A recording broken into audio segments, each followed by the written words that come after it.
A city had not celebrated like this in over 50 years. And in the middle of that joy, in a quiet apartment in Los Angeles, a family's pet was about to become the center of a national firestorm. Because in less than 90 seconds, what started as a 911 call about screaming would end with an officer's gun drawn, a dog dead on the floor of his own hallway, and a woman on her knees screaming the words that would haunt this entire city. We were just celebrating the Knicks.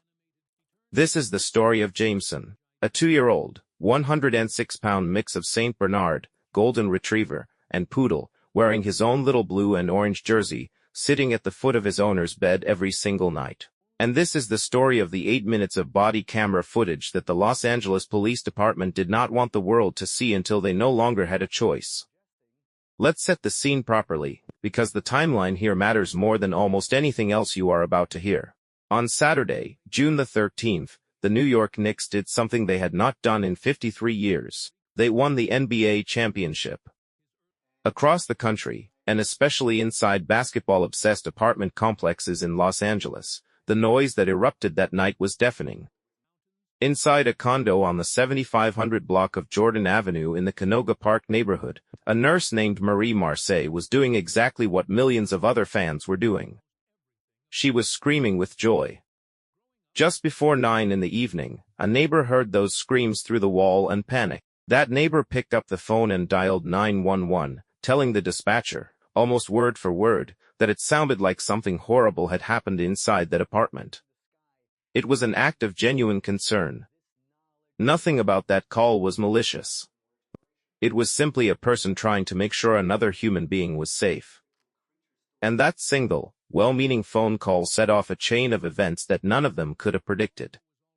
Before we go any further, it helps to understand exactly who Marie Marseille is, because the people who only saw the viral clip often missed this part entirely. She is a nurse. Someone who has spent her career caring for other people in their most vulnerable moments. She lives with her dog and stays close with her son, Jeremiah Garcia, who was actually on a video call with her at the exact moment everything went wrong, which means he did not just hear about this tragedy secondhand from a news alert. He heard the gunshots happen live, in real time, through his phone, followed immediately by his mother screaming. Imagine being on the other end of that call. Imagine hearing the pop of gunfire and then your own mother's voice breaking apart, and being completely powerless to do anything except listen. That detail alone tells you this was never just a viral clip to this family. It was the worst few seconds of their lives, captured permanently and replayed by millions of strangers who would never fully understand what it actually felt like to live through it. 2 LAPD officers arrived at the door. And this is where the body camera footage, eventually released to the public after days of mounting pressure, becomes almost unbearable to watch. From the very first moment the officers approached that door, one of them already had his service weapon drawn. Not after Jameson appeared, not after any bark. Before any of that. His gun was out before the dog ever showed his face. When Marie cracked open the door, Jameson, true to his nature, poked his big fluffy head out and let out a bark, the way most dogs do when strangers knock. The officer on the body camera audibly reacted with fear, muttering an expletive under his breath. Another officer, sizing up the dog's considerable size, can be heard saying something to the effect of not wanting to get bitten by an animal that large. Marie, for her part, did everything a reasonable, cooperative person could possibly do. She apologized. She explained calmly that her dog was not aggressive. She closed the door so she could secure him exactly as the officers requested. And then she reopened it, stepped out to continue talking with police, and in that split second, Jameson slipped past her legs into the hallway. He was not lunging at a stranger's throat. By every account from people who knew him, including his own family, Jameson was a playful, excitable, energetic dog who had never bitten a single person in his life. He ran toward the officer the way an excited, oversized puppy runs toward anyone, barking the way he always barked, the exact same way he probably greeted every delivery driver and every visiting friend who had ever walked through that door before. The officer who already had his weapon drawn raised it and fired. Witnesses, including Marie herself, say he did not fire once. He fired 4 times. You can hear Jameson yelp after that very first shot. The officer kept shooting anyway, even as the dog was already falling, already wounded, already no longer capable of closing whatever distance remained between them. Marie collapsed to the floor next to her dying dog, screaming in a kind of raw, disbelieving horror that no scripted television drama could ever fully capture, because this was not fiction. This was a woman who, minutes earlier, had been jumping for joy because her favorite basketball team finally won it all, now cradling the body of the animal who slept at the foot of her bed every single night. What happened next moved at internet speed. Cell phone video of Marie on the floor, sobbing over Jameson's body in his little Knicks jersey, spread across every major platform within hours. On TikTok alone, footage of the aftermath was viewed more than 15 million times. The phrase people kept hearing her cry through her tears, "We were just celebrating the Knicks," became the 4 words that defined the entire tragedy. It captured, instantly and viscerally, the absurd and devastating gap between what actually happened inside that apartment and what the police believed was happening when they knocked on that door. Within days, a GoFundMe campaign titled "Justice for Jameson" had been created with an initial goal of just $10,000. It blew past that target almost immediately. By the time the dust settled, more than $200,000 had been raised by total strangers who had never met Marie, never met her son, and never met Jameson, but who felt something break in them when they watched that footage. Comment after comment on that fundraiser told a similar story, people explaining that they did not personally know this family, that they had simply seen the video once and could not stop thinking about it, and that the only thing they felt capable of doing from hundreds or thousands of miles away was sending whatever amount of money they could afford. Public outrage did not stay contained to social media for long. Community activists, including a senior organizer named Naji Ali, held news conferences demanding the immediate release of the body camera footage and the public identification of the officer who pulled the trigger. Vigils were organized outside the apartment complex. A memorial of flowers, candles, and handwritten notes formed near the building. The pressure became loud enough and sustained enough that it reached all the way up to the office of the mayor of Los Angeles herself. For several tense days, the LAPD sat on the footage while the public demanded answers. Then, under mounting scrutiny, the department made the unusual decision to release roughly 8 minutes of edited body camera video, along with portions of the original 911 call. What the public saw, once that footage finally became public, was even more damning than the second-hand accounts had suggested. The video clearly showed the responding officer with his weapon already drawn well before any interaction with the dog began. It showed Marie behaving exactly as any reasonable, frightened, cooperative resident would behave during an unexpected late-night encounter with police. And it showed Jameson, in his Knicks shirt, doing what large, friendly, excitable dogs do when their owner opens a door, moments before he was shot down in his own hallway. Spare a moment for the neighbor who made that original 911 call, because their story is its own small tragedy tucked inside the larger one. Speaking anonymously to a local news outlet out of fear for their own safety once the backlash began, that neighbor described feeling an overwhelming sense of guilt in the days following the shooting, saying they felt directly responsible for what ultimately happened. They explained they never wanted anything bad to occur, that they truly believed they were doing the right thing by checking on someone they thought might be in danger, and they described the responding officers as hostile and aggressive once they actually arrived, banging on the apartment door rather than simply knocking. It is a detail that rarely makes it into the viral clips and outrage threads, but it matters, because it reminds everyone watching that there is no villain hiding inside that 911 call. There is only a neighbor who heard screaming, did the responsible thing by checking, and now has to live with the unbearable knowledge that an act of basic human kindness ended with somebody else's dog dead on the floor. The reaction from Los Angeles city leadership was immediate and unusually blunt for an official government statement. The mayor described what she saw in that footage as disturbing and tragic, and said she had real concerns about why shots were fired at all. She pointed out something that should stop anyone in their tracks. The officer's weapon had reportedly been drawn from nearly the start of the encounter, drawn while the dog was still inside the apartment, drawn even after the door had been closed, and still drawn when the door reopened. In other words, By the time Jameson ever stepped into that hallway, the decision that ended his life may have already been made well before he posed any kind of threat at all. The family's own public statement went even further than the mayor's, painting a picture of an encounter that had escalated long before the dog ever appeared. According to that statement, Marie was alone, cooperative, and polite throughout, repeatedly reassuring the officers that her dog was not dangerous, while the responding officer kept his weapon raised the entire time, used profanity more than once, and seemed fixated almost entirely on the animal's size rather than its actual behavior.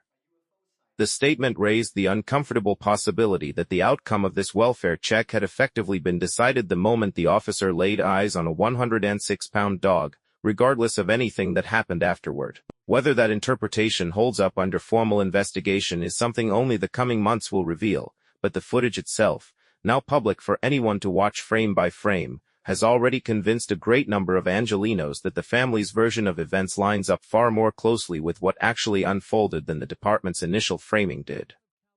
The mayor went on to direct the police commission and the department's chief to take a hard look at existing use of force policy for encounters with dogs, and to study best practices from other police departments around the country, with the explicit goal of updating training and tactics to protect everyone involved, officers, residents, and pets alike. The chief of the Los Angeles Police Department also issued his own public statement, calling the incident incredibly tragic and acknowledging that the loss of a pet is deeply personal, noting that for so many families, a dog is not simply an animal but a genuine member of the household.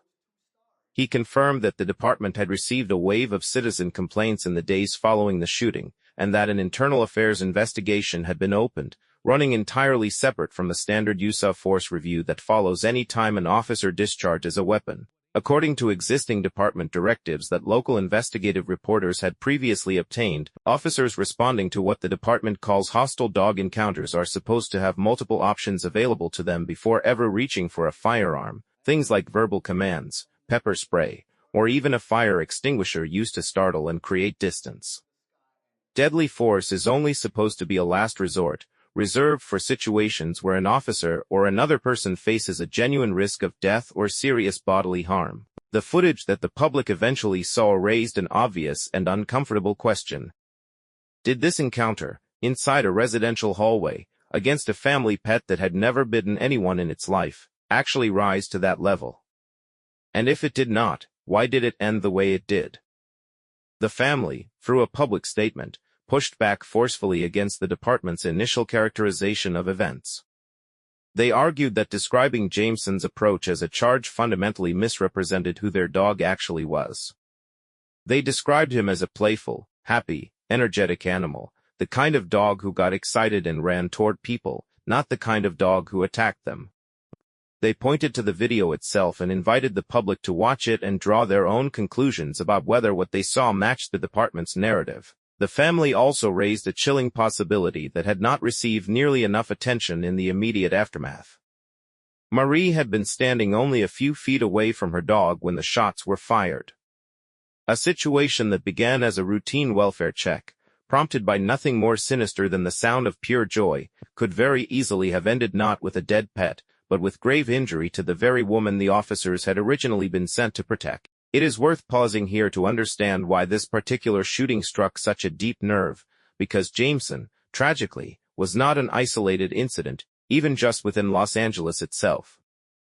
In the months surrounding this case, multiple other encounters between Los Angeles police officers and dogs made local headlines, each one adding fuel to a growing fire of public scrutiny. In one widely shared case, officers shot 2 pit bulls while responding to reports of a fight in downtown Los Angeles, sparking outrage from animal welfare activists who argued the city's broader failure to address loose and abandoned animals had created the very danger officers were then called in to handle with lethal force. In another case out of Winnetka, a homeowner says his own security cameras captured officers walking onto his property with a less lethal weapon already raised, opening fire on his dog at close range almost immediately upon arrival, despite the dog reportedly never closing the distance the officers later claimed it had.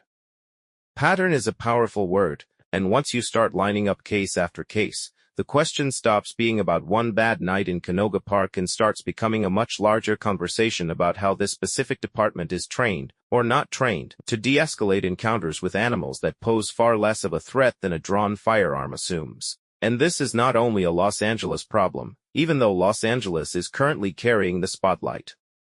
Around the same general period, families in completely different states were living through versions of the exact same nightmare. In one small Missouri town, an officer shot and killed a 13-pound dog who was blind, deaf, and had simply wandered into a stranger's yard, with the city later defending the shooting by claiming the dog appeared to be behaving strangely. In Iowa, a black Labrador named Mist was shot and killed in front of her family's own children after an officer approached while the dog was simply running alongside them, and the shooting was later ruled lawful despite the family's anguish. These are not isolated, freak coincidences scattered randomly across the map. Animal welfare attorneys and researchers who study this exact pattern argue that it points to a deeper, systemic gap in how American police officers are trained, since only a small handful of states currently require any kind of formal dog encounter training for their officers at all. Trainers who specialize in exactly this kind of de-escalation insist that tools far less lethal than a service weapon, simple things like pepper spray, are remarkably effective at safely ending almost any dangerous dog encounter.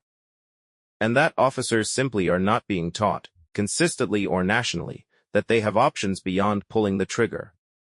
Jameson's case has become the highest-profile example of this pattern in recent memory, largely because the timing was so cinematic and the irony so cruel, a championship celebration ending in gunfire, but underneath the virality is a much older, much sadder story that has been playing out in cities most of us will never read a single headline about. Now, here is something most of the people sharing this video online do not know, and it is the piece of context that turns this from a single tragic night into something much bigger.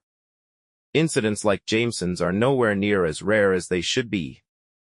The Department of Justice has previously estimated that American police officers shoot somewhere in the neighborhood of 10,000 pet dogs every single year, a figure that researchers openly admit is likely far from precise, because most departments across the country are not actually required to track or report these shootings at all. Some animal welfare researchers have started calling this phenomenon, bluntly, puppycide. And Los Angeles specifically has its own troubling history here. A widely cited analysis of shootings by the LAPD between 2010 and 2016 found that dogs were shot in more than a quarter of all officer-involved shooting incidents during that span. That number should stop you in your tracks. More than 1 out of every 4 times an LAPD officer fired a weapon in the line of duty during those years, the target was somebody's pet. Jameson was not a freak occurrence. Jameson was, in a grim and infuriating way, statistically almost inevitable, given how often this exact scenario plays out across the country, in cities most of us will never hear about, involving families who will never get $200,000 in donations or a personal statement from the mayor. The legal fallout from this case is also still unfolding. Marie has retained an attorney, a sign that this story is very likely headed toward formal legal action against the department if the internal investigation does not produce the kind of accountability the family is demanding. Her lawyer has been blunt about the family's intentions, making clear that if the LAPD does not take appropriate responsibility for what happened to Jameson and to Marie, a lawsuit will follow, because, as he put it, they intend to fight for justice rather than quietly accept whatever conclusion the department eventually reaches on its own. That threat of litigation matters, because body camera footage and internal affairs investigations have a long history of disappearing into bureaucratic silence once the news cycle moves on. A lawsuit, and the discovery process that comes with it, is often the only mechanism that forces a department to hand over everything it knows, rather than only the 8 minutes it chose to release. In the weeks that followed the shooting, Marie and her son Jeremiah chose to do something remarkable with the outpouring of public support. Rather than simply absorbing the donations and grieving privately, which would have been entirely understandable, they announced their intention to channel a portion of the funds raised into something they are calling the Jameson Marseille Foundation, a nonprofit aimed at improving outcomes for animals through advocacy, public education, training around safer animal encounters for both the public and law enforcement, support for rescue organizations, and access to veterinary care for families who cannot otherwise afford it. It is the kind of decision that turns raw grief into something that might actually protect another family's pet somewhere down the line, and it has become one of the more quietly powerful. threads running through an otherwise devastating story. As of now, the broader investigation into exactly what happened inside that hallway is still ongoing, and according to the department's own estimates, a full use of force review of this kind can take up to a full year to complete. The identity of the officer who fired the fatal shots has not been publicly released. The department made the unusual choice to blur both officers' faces in the footage they did release, citing concerns about threats the officers involved had reportedly already received once the story went viral. That detail alone tells you something about the emotional temperature surrounding this case, a temperature that has not cooled in the days since the video came out, and shows no real sign of cooling anytime soon. So where does that leave everyone watching this unfold from the outside? It leaves a city that, for one single Saturday night, came together in pure unfiltered joy over a basketball championship more than 5 decades in the making, only to watch that same joy curdle into grief and fury within the span of a single news cycle. It leaves a family forever changed by the loss of an animal they considered every bit as much a member of their household as any human relative. It leaves a police department under a magnifying glass, forced to publicly examine policies that, by its own leadership's admission, were not enough to prevent this outcome. And it leaves the rest of us with an uncomfortable question that extends far beyond one dog, one officer, and one apartment hallway in Canoga Park. How many welfare checks, across how many cities, begin with good intentions and end with a drawn weapon before anyone has actually had the chance to determine whether a weapon was ever truly necessary in the first place? That is the question Los Angeles is now being forced to sit with. And it is very likely the question that will define exactly how seriously anything actually changes, the next time an officer knocks on a door and a family pet simply does what dogs have always done, run toward the sound of their owner's voice. It is worth asking, honestly, why this particular story grabbed the entire country by the throat the way it did, when sadly, as we just discussed, this is far from the only time something like this has happened. Part of it is obviously the timing, the almost unbearable irony of a championship celebration, 53 years of waiting finally rewarded, turning into a death inside the same apartment within minutes. But part of it is something deeper and more universal than basketball. For an enormous number of people, a dog is not property, and it is not simply an animal that lives in the house. A dog is the creature waiting by the door every single time you come home, regardless of how your day went. A dog is the only living thing in your house that never once asks you to be anyone other than exactly who you are. When people watched Marie collapse onto that hallway floor, screaming over Jameson's body, a huge percentage of the audience watching from their phones were not thinking abstractly about police policy or use of force statistics. They were picturing their own dog, their own cat, their own 4-legged family member sitting at home right now, completely unaware of how fragile that safety actually is. That is the emotional engine driving every single share, every comment, every dollar donated to that GoFundMe page. It is not really about Jameson alone anymore. It is about the quiet, universal fear that something this senseless could just as easily happen to the family waiting at home in your own living room. So before you go, I want to leave you with the same question that is currently splitting comment sections all across the internet. Was this a split-second decision made by a frightened officer who genuinely believed his life was in danger, the kind of impossible call police are sometimes forced to make in a heartbeat? Or was this exactly what the family and so many activists are now calling it, a preventable tragedy caused by an officer who had already decided how this encounter would end before Jameson ever stepped a single paw into that hallway? Watch the footage for yourself if you have not already, and then tell me honestly, down in the comments, which one of those 2 stories you believe actually happened behind that apartment door on the night an entire city was celebrating, and one family was about to lose everything. That is currently splitting comments sections all across the internet. Was this a split-second decision made by a frightened officer who genuinely believed his life was in danger, the kind of impossible call police are sometimes forced to make in a heartbeat? Or was this exactly what the family and so many activists are now calling it, a preventable tragedy caused by an officer who had already decided how this encounter would end before Jameson ever stepped a single paw into that hallway? Watch the footage for yourself if you have not already, and then tell me honestly, down in the comments, which one of those 2 stories you believe actually happened behind that apartment door on the night an entire city was celebrating, and one family was about to lose everything.